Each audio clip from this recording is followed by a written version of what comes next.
우리나라 남성의 사망률이 1위죠. 세계 자살률 1위가 어느 나라지요? 대한민국. 하여튼 1등을 좋아하니까 그런 자살률도 1등이고, 근데 남성 사망률이 1위입니다. 또 아마 여러분도 신문이나 방송을 통해서 다 잘 아시겠습니다만은 무던히도 애를 쏘던 그 40대 남성의 사망률 이렇게 높다고 하는 것은 충격적인 이야기가 아닐 수 없죠. 그러니까 40대를 일단 잘 넘기면 좀 더 살 수 있습니다. 그러니까 40대 고비가 참 힘들죠. 굶어 죽는다는 이야기가 아니잖아요. 이들이 살 곳이 없어서 죽었나요? 먹을 것이 없어서 죽습니까? 직업이 없어서 죽습니까? 아닙니다. 이들이 못 먹어서 죽는 이야기가 아닙니다. 특별한 문제지요.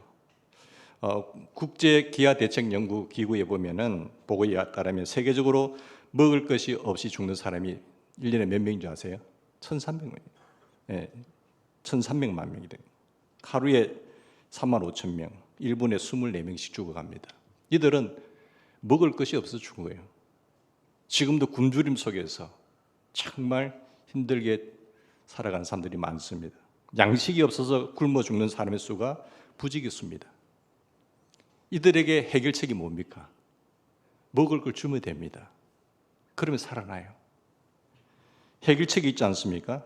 그러나 40대 남성들의 높은 사망률, 이런 것을 볼 때에 대해서는 어떤 해결책이 있을까? 그게 고민입니다. 우리는 무서운 경쟁 시대에 살고 있습니다. 눈 뜨면 경쟁해야 돼요. 근데 자는 시간 좀 이기기 위해서 자는 시간도 줄이고 열심히 애를 쓰고 아침부터 저녁까지 열심히 달려갑니다. 근데 누적된 그 정신적 피로감, 그게 스트레스라잖아요. 그 정신적 피로감이 계속 쌓이게 되면 그 외부에 누르는 압력 때문에 견딜 수가 없어요. 그게 언젠가는 폭발해버립니다. 죄송합니다만은 우리 교인들도 보면은 참 얼굴이 밝지 않고 찌드는 사람들 있잖아요. 정말 힘들게 사시는 분들이죠. 그렇다면 그걸 어느 견디다가 나중에 폭발해버려요. 그게 젊은이들의 고민입니다. 이렇듯 피곤해하는 젊은이들의 모습, 이것이 우리의 현실이라는 사실이에요. 너무 바쁘게 삽니다. 옛날에는 여자들은 또 다 집에 있었잖아요. 근데 이제는 여자들도 돈 벌어야 돼요. 맞벌이 하는 거예요. 같이 서면서도 같이 경쟁해야 산다. 근데 미국과 일본은 그렇게 하다가 이제 문제가 좀 있으니까 다 여자들은 집에 있으라 하잖아요. 일본에도 가보면은 전부 여자들이 이제 퇴근하고 돌아오면서 슈퍼에 들러가지고 저녁거리 사가지고 들어가요. 자전거 타고 들어가는. 그런 모습을 볼 때마다 야, 바쁘게 산다. 근데 결국은 다 같이 서니까 이래서는 안 되겠다. 다시 미국이 회복하고 일본도 돌아서지요. 우리나라도 따라갈 거예요. 함께 하자, 잘 살자 이렇게 했는데 여러분, 이렇게 죽어가는 사람의 숫자는요, 젊은이들 죽어가는 숫자는 통계도 잡히지 않잖아요. 참으로 귀한 젊은이들이 계속 쓰러져 가고 있습니다. 그게 우리를 가슴을 아프게 하고 힘들게 합니다. 여러분, 경쟁사회 속에서 살아남기 위해서는 경제적으로 또 정신적으로 싸우고 있잖아요. 명예를 지켜야 된다. 내 이 지위를 지켜야지. 이 지위를 지키기 위해서 내가 이 얻은 지위가 어떤 지위인데, 그러면서 남들보다 고민하고 애쓰고 노력하는 것이죠. 지위를 지키고 자존심을 지키기 위해서 싸우는 거예요. 자기와의 싸움이요, 또 옆 사람과의 싸움이요, 직장 동료와의 싸움이에요. 또 다른 직장들과의 싸움이죠. 살아남기 위해서, 더 높은 자리에 오르기 위해서, 더 높은 지위에 오르기 위해서, 더 많이 얻기 위해서 경쟁하는 겁니다. 같이 똑같은 시간 안에서 살 수 있는, 더 앞서갈 수 있는 방법은 내가 잠을 줄이는 것밖에 없잖아요. 그러니까 얼마나 힘들겠어요. 그런데 명심하십시오. 이 경쟁의 승자는 없습니다. 모두가 다 패자예요. 또한 우리는 무서운 정보 시대에 살고 있습니다. 알아야 삽니다. 그래서 배우고 더 배우려고 합니다. 학교 졸업하고도 또 학원 가서 배우고 기술을 배우고 많이 알아야 된다기 때문에 더 많이 배우려고 애를 쓰고 노력하는 것을 보게 됩니다. 작은 컴퓨터에 많은 내용을 집어넣으려고 하니까 어떻게 됩니까? 본체가 터져버리잖아요. 그 처음에는 모르다가 계속 열이 나요. 이 하드웨어가 더 받을 수가 없습니다. 메모리 저장 용량도 정해져 있으니까. 한 번은 우리 아이가 너무 어릴 때인데 너무 많이 이걸 포맷하지 않고 지우고 또 새로운 걸 넣어야 되는데 그게 꽉 찬 줄도 모르고 계속 쓰다가 완전히 퍼져버리더라고. 여러분, 컴퓨터도 그렇습니까? 컴퓨터만 그런가요? 사람의 머리도 마찬가지입니다. 어느 정도 담을 수 있는 한계가 있는데 계속해서 집어넣습니다. 그러니까 머리가 휘어지는 거예요. 머리가 빠지는 거예요. 그게 애부적인 압력 스트레스죠. 내 용량은 이것밖에 안 되는데 계속 많은 정보를 집어넣으려고 하다 보니까 머리가 세우는 거예요. 따라가지 못하는 거예요. 그런데 그런 정보가 좋은 정보가 있느냐? 더 좋은 확실한 정보를 받아야 되는데 세상에 잡다한 정보들이 얼마나 많이 홍수같이 널브러져 있잖아요. 그런데 그런 정보를 캐치할 수 있는 능력이 없단 말이에요. 전에는 노하우였습니다. 이제는 노웨어입니다. 노웨어. 어디에 좋은 정보가 있느냐를 알면 되는 거죠. 근데 사람들은 많이 알고 있기는 한데 쓸만한 정보가 없어요. 도움이 되지 않는 정보라고 한다면 그건 별 의미가 없는 것이죠. 확실한 것을 찾아내야 하기 때문에 더 피곤한 것 아니겠습니까? 우리는 변화를 원합니다. 개혁을 원합니다. 그리고 뭔가 혁신을 원하는 거잖아요. 근데 그 개혁과 혁신들이 어떻게 성공하려는 법이 있나요? 뭔가 새로운 것을 찾겠다고 하는데 그렇게 말하는 사람 보면 대안을 내라고 하면 대안이 별것 아니에요. 대안은 없으면서 뭔가 잘못됐다, 이거 잘못됐다 이렇게 이야기를 하는 것입니다. 여러분, 다 좋습니다. 그러나 보장이 없는 것입니다. 좋은 방향으로 변할지 나쁜 방향으로 변할지 어떻게 압니까? 해보지 않았는 건데 어떻게 알 수 있습니까? 그러니까 불확실성에 사로잡혀 있잖아요. 우리가 변화를 해야 되겠다고 하는 그런 강박관념에 사로잡혀서 애를 먹고 있습니다. 또 변화에 대한 두려움을 가지고 있잖아요. 어떻게 변할지. 뭔가 내가 한번 시도를 해보는데 이게 좋게 변할지 나쁘게 변할지 모르니까 두려워하는 것입니다. 이런 생각들이 우리를 짓누르는 무거운 짐이 된다는 거예요. 짐이 되고 그리고 몸도 망가지고 정신도 망가지고 내 영도 나도 모르는 사이에 죽어버린 거예요.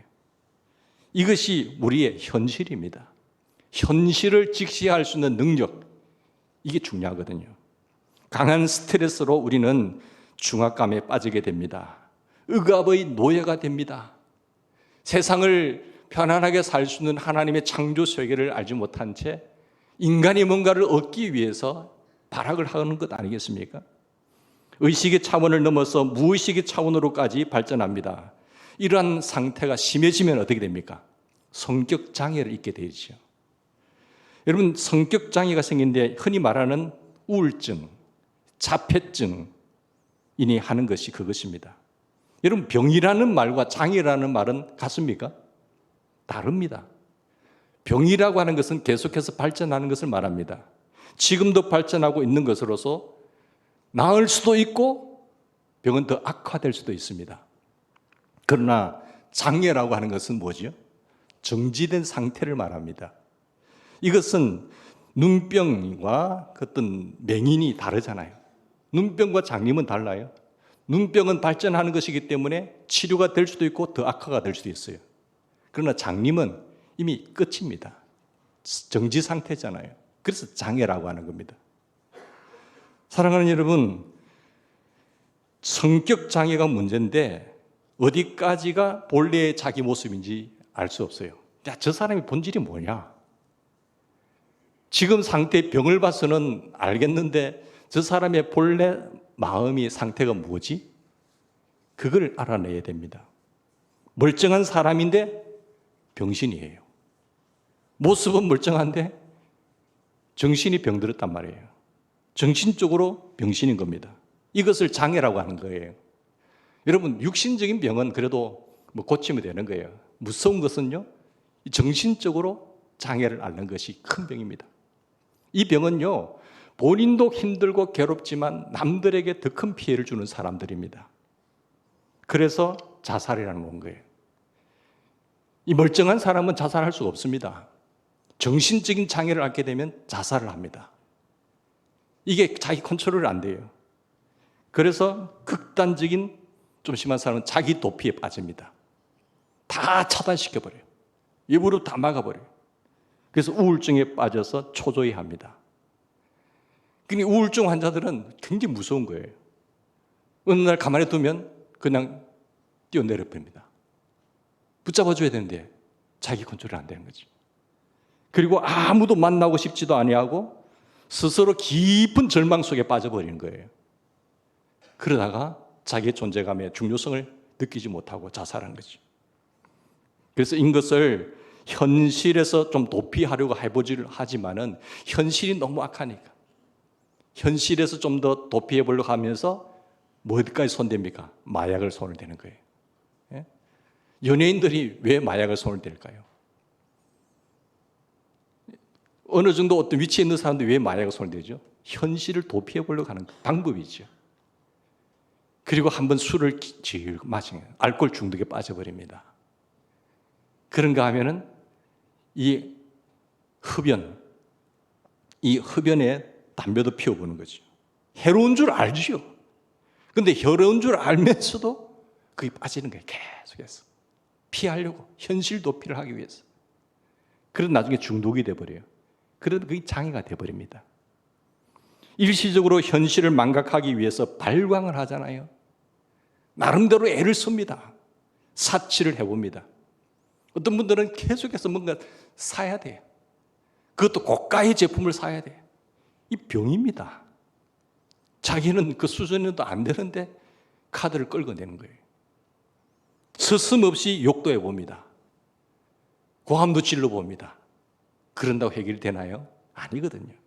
이 모든 발광이 알고 보면 스트레스의 결과지. 스트레스 결과. 그 압력, 외부로부터 그 부딪히는 현실적인 압력이 나중에 터지는 거잖아요. 때로는 이 스트레스로 인해서 공격성 행동이 나오잖아요. 다른 사람과 사회에 대해서 공격적 태도를 보입니다. 당신 때문에 그렇다고. 교회가 뭐 어떻고 사회가 어떻고 뭐 국가가 어떻고 제도를 바꿔야 된다고. 다른 사람은 다 견뎌내요.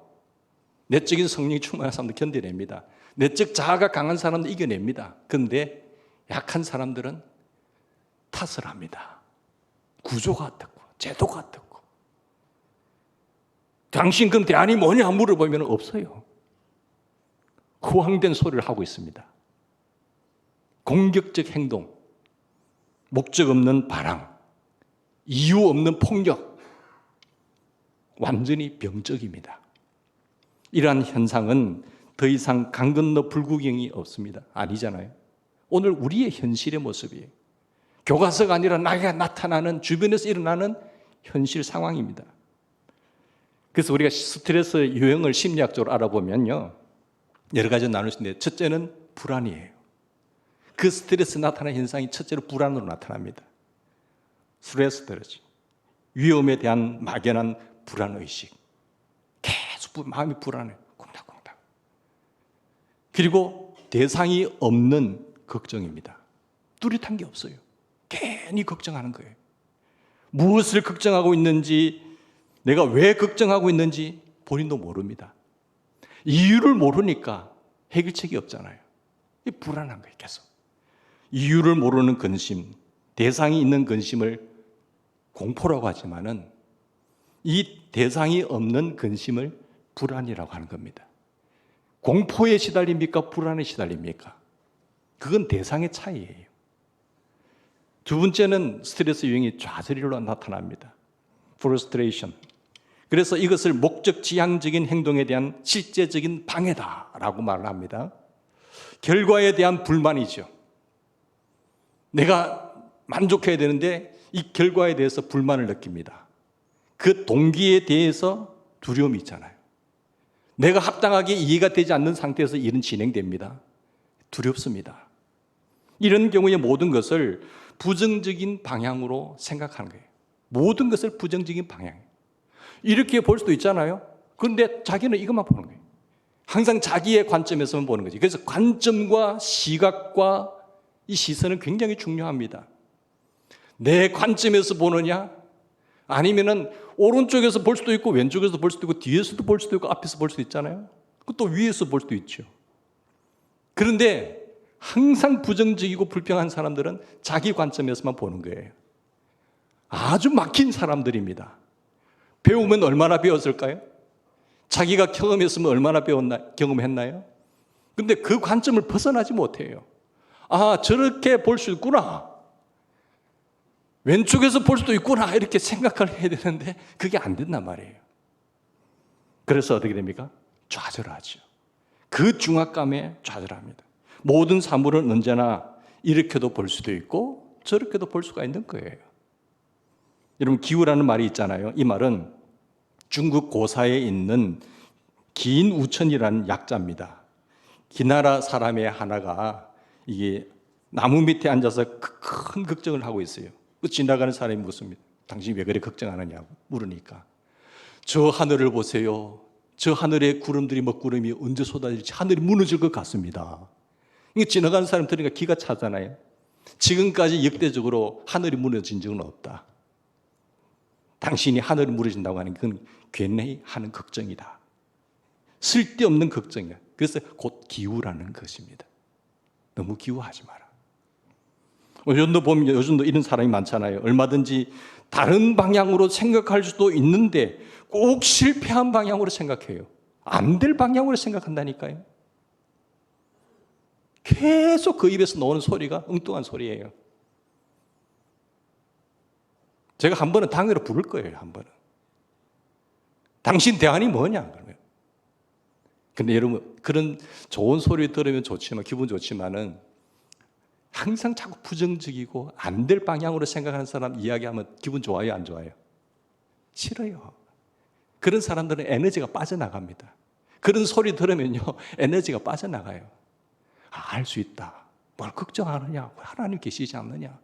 내게 능력 주시는 자에서 내가 모든 것을 할 수 있잖아. 집사님 입 다물어. 근사님 뭐 쓸데없는 그런 걱정해. 하나님은 365일 365번 성경에 나오지 않느냐? 두려워하지 말라고. 내가 너와 함께 하겠다고 했잖아. 왜 하나님을 안 믿느냐고. 그럼 입 반창고 테이프 치라고. 야단을 치세요. 여러분. 당신 소리 들으니까 내 에너지가 빠져나가 힘이 없어. 우리 주님은요, 여러분 두려워할 상황이지만 두려워하지 말아요. 환경을 바라보고 여건을 바라보면 염려와 걱정과 스트레스 자주로 나타나잖아요. 그런데 하나님을 바라보고 하나님 말씀을 바라보면요, 힘이 나는 거예요. 왜 믿음이 적은 자야? 의심하느냐? 두려워하지 말고 놀라지 말라. 나는 네 하나님이 됨이니라. 내가 너를 굳세게 할 거야. 이 교회는 내 교회야. 주님의 피로 값주신 주님의 몸입니다. 그런데 내가 왜 걱정해서 사람들을 좌절시켜요? 하나님이 하시면 하시는 겁니다. 기도는 안 하면서 자꾸 근심하고 전하고 뚱뚱한 소리 하고. 그러면은 그 공동체는 한두 사람 때문에 죽는 겁니다. 네? 여러분, 땅을 정탐하러 갔을 때에 12명 하나님 약속의 땅 한번 보자는 거예요. 그냥 하나님 주신 땅이면 믿고 들어가면 될 텐데, 아이고 하나님 주셨다 하더라도 그 땅이 어떤 땅인 줄 아느냐고 굉장히 보니까 합리적으로 논리적으로 잘 봤어요. 근데 10명의 정탐꾼이 거기 보니까 이 땅이 어떻고, 보니까 그 사람들은 막 키가 크고 장대하고 무기도 있더라 이렇게 하면서 그렇게 보고를 하잖아요. 근데 여호수아와 갈렙은 어때죠? 하나님이 주신 날, 하나님이 우리를 위하시면 능히 이길 수 있다는 거잖아요. 이 부정하고 불평한 사람들은 그 땅에 못 들어갑니다. 죄송하지만. 그런데 믿음, 하나님을 신뢰하고 믿었던 여호수아와 갈렙은 들어가요. 선택은 우리 자유예요. 에덴 동산에 하나님께서 다 모든 것을 주신 그 하나님이 계셨지만은 믿음으로 반응했다고 한다면 그 땅이 다 자기 거잖아요. 그런데 하나님을 불신하고 마귀의 소리에 귀를 기울이고 불순종한 결과 다 잃어버렸잖아요. 믿음의 문제입니다. 여러분, 신앙이란 게 뭡니까? 나는 할 수 없지만 우리 하나님은 하신다. 하나님은 못하실 능력이 없는 분이다. 그 믿는 게 신앙 아니겠어요? 그런데 사람들이 스트레스를 많이 받는 이 좌절감에 많은 노예가 되고 있어요. 요즘도 보면 이런 사람이 많습니다. 얼마든지 다른 방향으로 생각할 수도 있는데 꼭 실패한 방향, 안 좋은 방향, 자기 관점으로 이야기를 해서 초치는 사람들 있잖아요. 자기도 괴롭고 남도 괴롭히고 남이 행복해도 초치고 있잖아요. 사람의 마음을 불안하게 만드는 것. 나쁜 방향으로만 생각하고 있는 이야기하는 것, 이거 병입니다. 병. 본래는 그게 아니었거든요. 하나님이 인간을 창조할 때 본래 그 마음이 아니에요. 그런데 마귀가 들어가서 그 마음을 완전히 해치고 난 거예요. 깊은 질병에 빠진 사람입니다. 그래서 자기뿐만 아니라 남까지도 좌절시키는 그런 존재가 되고 있는 겁니다. 세 번째, 갈등이라는 게 있어요. 컨플릭트죠. 두 개의 상반된 목표가 있습니다. 그런데 두 개의 상반된 목표가 있으면 하나는 우리가 선택해야 돼요. 그죠? 이걸 선택하든지 이걸 선택하든지. 그런데 그 선택을 할 때 우리는 갈등을 일으킵니다. 어레기진장과. 그 갈등이 많으면 많을수록 스트레스는 강해지는 거예요. 그러니까 우리는 언제나 선택을 하며 살아가는데 엄격히 말하면 선택의 능력이란 아주 제한적이잖아요. 아이들이 선택하는 거하고 지적 능력이 큰 사람이 선택하는 거하고는 다릅니다. 근데 그 선택을 자꾸 잘못하게 되면 그 갈등은 점점 더 깊어지고 커지게 되는 겁니다. 엄격히 말하면 선택의 능력, 늘 갈등을 일으키는 사람은 계속적으로 미련하게 선택한 사람들이 더 갈등을 많이 일으켜요. 아, 내가 전에 잘못했지. 전에 내가 잘못 선택해서 이런 결과를 맞고 있잖아. 그럼 또 불안한 거예요. 또 더 깊은 갈등을 하게 되는 거지. 결정적 현실에 대한 확실한 인정이 없는 사람들의 반응입니다. 모습이에요. 이를테면 이미 결혼한 사람이 있다고 합시다. 결혼을 했는데 신혼여행까지 갔다 왔어요. 이 사람 좋다고 결혼을 했습니다. 신혼여행 다녀와서 나 이 사람하고 못 살겠다는 거예요. 속았다는 거죠. 안 했으면 더 좋았을 텐데 내 인생 망쳤다라고 말합니다. 이런 뿐만 아니라 여러분들 우리 삶 속에도 이 자신의 운명으로 받아들여야 되는데 자기 선택을 잘못했다는 거예요. 그 잘못된 선택 때문에 그것이 짐이 되어서 오늘도 불안한 거예요. 계속해서 갈등하는 거죠. 여러분, 운명이라면 내가 선택했다고 한다면 그 사실을 받아들이고 살아야죠. 그죠? 현실은 엄연한 현실입니다. 우리의 선택은 극히 제한적입니다. 그런데 모든 것을 다시 선택하려고 하고 심지어는 자기 자신의 선택을 뒤집어 놓으려고 하니 그 문제가 되는 거예요. 선택에 책임을 져야죠. 사랑하는 여러분, 이것은 갈등입니다. 이 갈등은 죽을 때까지 계속돼요. 그 갈등이 점점 많아지잖아요. 계속해서 그 갈등 때문에 그 사람은 스트레스에서 헤어나오지를 못합니다. 선택한 것에 대한 갈등 때문에 고민에 빠집니다. 여기서 인지부조화의 현상이 비롯되는 거죠. 무거운 짐이죠. 마음이 아픕니다. 마음이 눌립니다. 힘이 듭니다. 몸이 망가지는 거죠. 정신적으로 억압을 받고 빠져나올 수 없는 그런 고통 속에 시달리고 있습니다. 여러분 혹시 농촌에서 소달구지 매는 거 보셨어요? 그러니까 소달구지에 소멍에 매는 것을 보신 적이 요즘은 없지만은 그걸 보면은 이 소도요 약아가지고 무거운 수레일 때는 잘 안 매고 가벼운 수레일 때는 자기를 매라고 하는 거예요. 이건 내가 할 수 있겠다. 근데 좀 무거운 수레를 갖다 놓고 보면은 절대 이 멍에를 안 매려고 합니다. 그래서 장정 어른들이 소를 잡고 그걸 뒤집어 씌우죠. 씌우고 딱 고리에 걸면 이제 손은 꼼짝 못 하는 거지. 그러면 넌 끝이라는 거예요. 우리 인생도 마찬가지입니다. 인생에 요게 내 멍에라고 한다면 딱 매야 되죠. 가벼운 것도 있고 무거운 것도 있는데 가벼운 것은 매려고 하고 무거운 것은 안 매려고 하는 그런 미련한 소가 되지 마십시오. 이미 내 인생에 그것을 멍에가 메어졌다면 벗을 길이 없습니다. 그대로 짐을 지고 죽어야 되는 것 아니겠어요? 문제는 얼마까지 끌고 갈 수 있느냐는 겁니다. 내가 이 짐을 언제까지 끌고 갈 수 있느냐는 거지. 언제 죽을 것이냐. 그것만 남아있을 뿐이죠. 그래서 고통스러운 것입니다.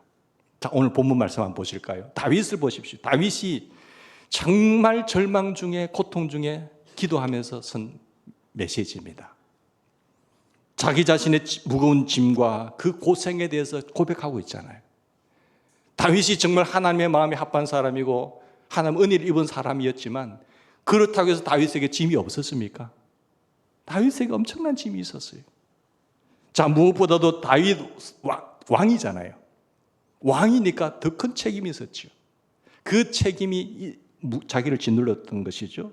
왕된 자로서 국방을 안정시켜야 되죠. 안전하게 보호해야 되죠. 경제적인 능력을 키워서 국민들이 잘 살 수 있도록 해야 되죠.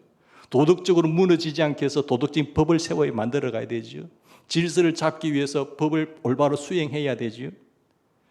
자기 하나에 의해서 나라가 잘 되기도 하고 잘못되기도 하고 그런가 하면 저주를 받기도 하는데 이렇듯 그는 하나님 앞에서 종교적으로 또 도덕적인 책임까지 있잖아요. 이 무거운 짐을 다윗이 지고 있는 겁니다. 왕의 자리로 가서 편안하게 자기 자신만을 위해서 살 수는 없잖아요.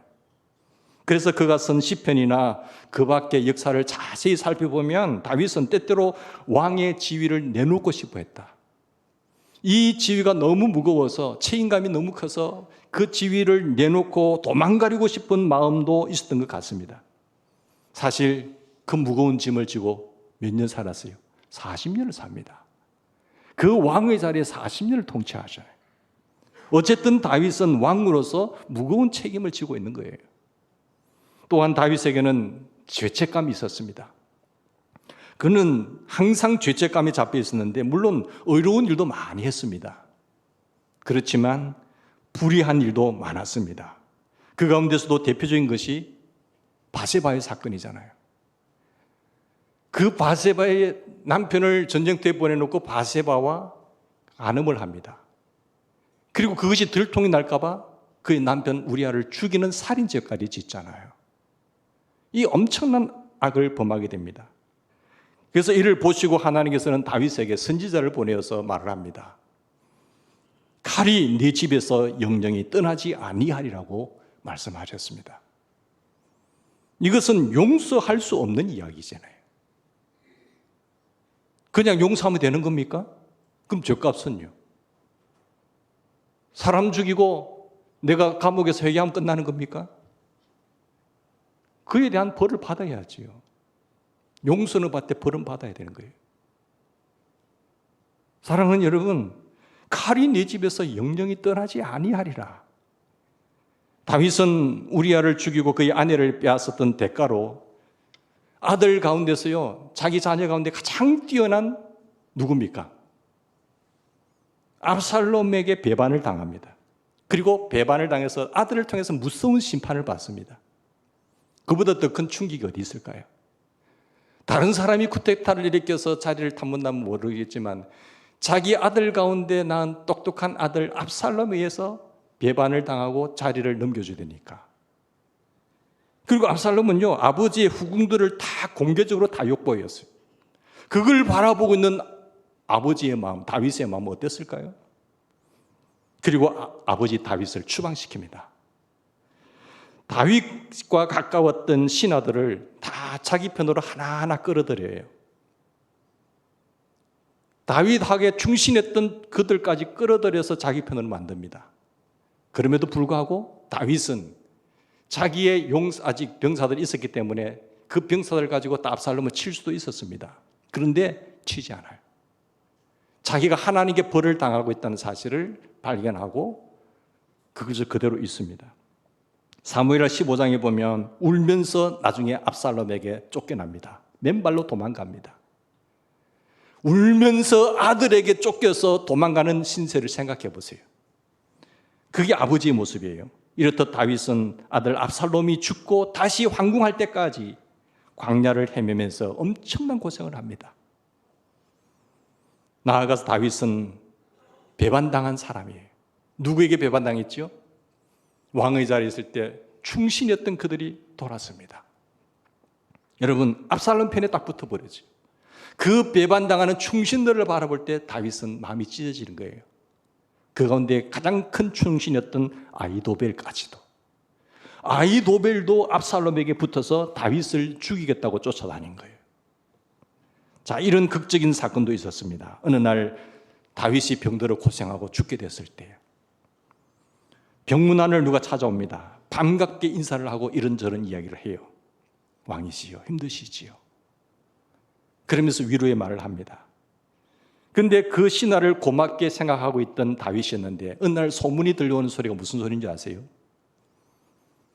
그 사람이 다윗을 병문안을 온 것이 아니라 인사로 온 것이 아니라 다윗을 죽이러 왔다는 거예요. 그렇게 하는 말이었어요. 그래서 그 신하가 돌아가서 압살롬에게 하는 말이 뭔가 하면은 죽어가는데 뭐 손댈 것까지 있습니까? 가만히 내버려 두면 죽습니다. 이 말을 하고 있다는 거예요. 가만히 내버려 두면 죽을 몸이에요. 손대지 마세요. 죽어가는데 뭐 손댈 거 있습니까? 그 말을 들었을 때 얼마나 비참하겠습니까? 여러분 20절에 보면 오늘 본문은 이에 대해서 이렇게 말합니다. 그 언약을 배반하였도다. 21절에 보면 그 입은 우유기름 같고 미끄러우나 그 마음은 전쟁이요 그 말은 기름보다 유하나 실상은 뽑힌 칼이로다. 얼마나 가슴 아픈 이야기인가요? 과거 자신의 충신이었던 많은 사람들의 억압 속에서 다윗은 무서운 아주 모진 고생을 당하고 있습니다. 그러나 다윗은 해결책을 깨닫습니다. 여기에 복음이 있는 거예요. 반전되잖아요. 여러분, 이 반전되는 해결책을 깨닫는 그게 소망이 있단 말이에요. 자, 뭡니까? 먼저 다윗은 기도합니다. 어려운 현실 속에서 내가 목동 생활이었던 그 시대에 나를 대왕까지 세웠던 그 하나님의 은혜를 기억하는 거예요. 기도하면서 하나님과 만남 속에서 그 은혜를 깊이 깨닫습니다. 그러면서 하나님께 문제를 토하는 내용이 오늘 55편 내용이거든요. 여러분, 기도하는 여기에 문제 해결점을 찾습니다. 장수의 비결 가운데 여러분 말을 적게 하고 적게 들을수록 오래 산다는 거 있잖아요. 말을 적게 하고 적게 듣는 사람이 장수한다는 것입니다. 즉 귀머거리, 벙어리가 오래 삽니다.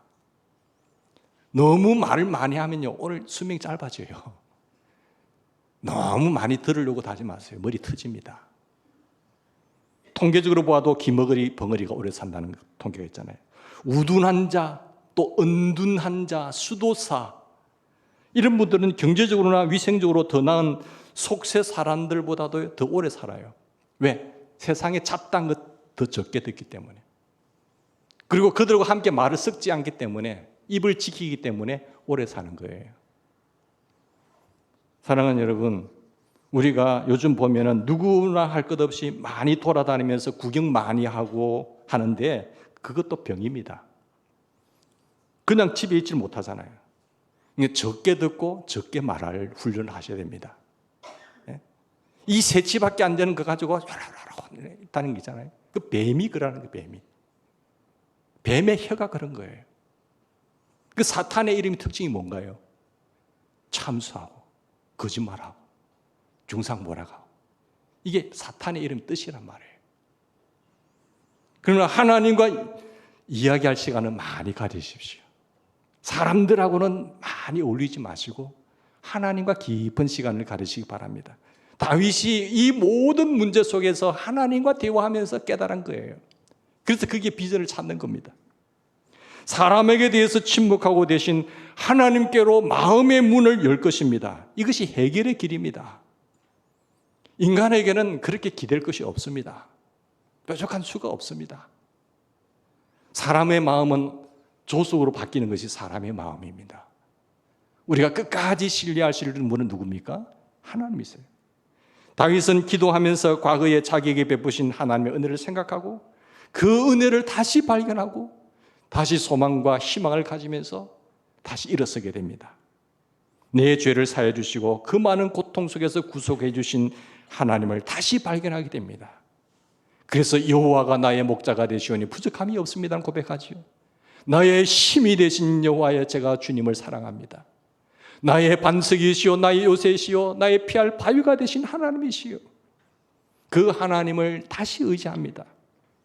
그 하나님을 다시 발견하게 될 때에 비로소 스트레스에서 벗어나게 되는 거예요. 나의 가장 강한 후원자, 나와 세상 끝날까지 영원히 함께 하시는 그 하나님이 나와 더불어 동행한다고 한다면 나는 괜찮다는 겁니다. 여러분, 한국교회가 처음 시작될 무렵에 선교사님들이 와서 복음을 증가할 때 다 소달구리 시절 이제 걸어서 복음을 증가하기 힘들어서 집차를 하나 샀어요. 그 집차를 하나 사가지고 구입해가지고 복음을 증가하는데, 이제 시골 마을 가다 보니까 할머니가 이 보따리를 하나 이고 이제 가는 거예요. 그 할머니 너무 안타까워서 할머니 차를 세우고 할머니 물었어요. 할머니 어디까지 가세요? 그러니까 저 마을까지 간다고요. 그럼 할머니 타세요. 아이고, 제가 타도 되겠습니까? 너무 고마워서 그래도 타시라고 하니까 탔습니다. 내가 몸도 탄 것도 감사한데 이제 차가 계속 달리고 있는데 이상하다 보니까 할머니 백미를 보니 할머니가 이 보따리를 그대로 일고 앉아 있는 거예요. 안타까워서 할머니 그 보따리 내려놔도 됩니다. 아이고, 제 몸까지 샀는데 이 보따리까지 다시 내놔야 되겠습니까? 몸이 탔으면 보따리도 같이 차 안에 있는 거잖아요. 그 짐을 내려놔야 되는데, 그런데 이걸 못 내려놓고 있는 것입니다. 사랑하는 여러분, 우리 인생도 마찬가지입니다. 생각해 보시죠. 벌써 몸은 자동차 안에 있잖아요. 몸 위에 있는 것도 지금 자동차 안에 있잖아요. 벌써 우리도 하나님의 손에 있습니다. 믿습니까? 하나님의 손에 있으면 여러분의 짐을 내려놓으시라니까요. 그걸 왜 내가 지고 있나요? 다윗이 이걸 깨달았습니다. 내 상황은, 환경은 불안하고 지금 구태타가 일어나고 아들 손에 내가 지금 쫓기는 신세지만 내 짐을 여호와께 맡기라는 거예요. 과거에 기도하면서 은혜를 생각해 보니까 내가 수없는 위협 속에 있었는데 하나님 그때서 다 피할 길을 주셨고 나를 여기까지 인도하시고 대왕의 자리에 옮기신 하나님. 물론 내 이 죄악으로 말미암아, 이 범죄로 말미암아 내가 지금 고통을 당하고 있지만 내가 그 죄값을 당하면서 다시 기도하면서 하나님 앞에 은혜를 생각하면서 일어서는 거잖아요. 우리의 근심, 걱정 하나님의 손 안에 있습니다. 그것은 내 마음대로 되는 것 아닙니다. 그런데 어찌하여서 하나님께 온전히 의탁하지 못하고 웅크리고 그대로 앉아있느냐 말이에요. 그 짐을 내가 지고 내가 이고 웅크리고 앉아있을 이유가 뭐가 있느냐 것이죠. 내 근심도 내 걱정도 내 의도 다 하나님께 맡겨야 됩니다. 이게 믿음이에요. 아니, 이미 맡겨져 있습니다. 다윗은 이를 알고 있었기 때문에 하나님께 감사하는 거예요. 뿐만 아니라 이제 다윗은 하나님 앞에 기도하는 동안에 자기의 존재와 본래성을 깨닫습니다. 우리가 강한 스트레스를 받다 보면은 그 병적으로 나타나면 저 사람의 본래성이 뭐냐 이렇게 되잖아요. 본래성은요, 하나님 앞에 설 때 깨닫게 되는 거예요. 아, 내가 이런 존재구나. 그 과거의 삶은 나로서의 산 것이 아니었다는 것을 깨닫게 되었고, 사도 바울도 보면요, 사도 바울도 내가 원하는 바 선은 아니하고 도리어 원치 않는 바 악은 행하는 도다라고 한탄했잖아요. 그가 주님을 만나고 나서 다시 깨닫습니다. 내가 아직 우리가 죄인 되었을 때에 그리스도께서 우리를 위하여 십자가에 죽으심으로 하나님께서 우리에 대한 자기의 사랑을 확증하셨느니라. 여기에 문제의 해결이 있습니다. 마찬가지로 다윗은 생각합니다. 내 의로 내가 존재하는 것이 아니라 오직 하나님께서 나를 긍휼히 여기사 당신의 필요에 의해서 나를 쓰시고 있다는 사실, 그게 감사하는 거예요. 하나님, 제가 필요하다면 어디에서 어떻게든지 당신이 필요하신 대로 서 주시옵소서. 그 고백입니다. 과거나 현재나 미래 모두 하나님의 은혜로 가능하다는 것을 새삼 깨닫게 되었습니다. 그리고 다윗은 스스로 향하여 선포합니다. 내 짐을 여호와께 맡기라. 그렇게 외치고 있습니다. 이 말씀을 자세히 보면 바울은 내 짐이 아니라 네 짐을 객관화시키고 있잖아요. 네 짐을 여호와께 맡겨버리라. 이것은 곧 기도를 말합니다. 자기 길을 버리고 하나님 길을 선택하고 자기 뜻을 버리고 하나님의 뜻을 행하고 자기 방법을 버리고 하나님의 방법을 따르고 그리고 그 약속을 믿는 것. 다시 말해서 하나님 앞에서의 정직한 생활을 하는 것입니다. 기도하십시다.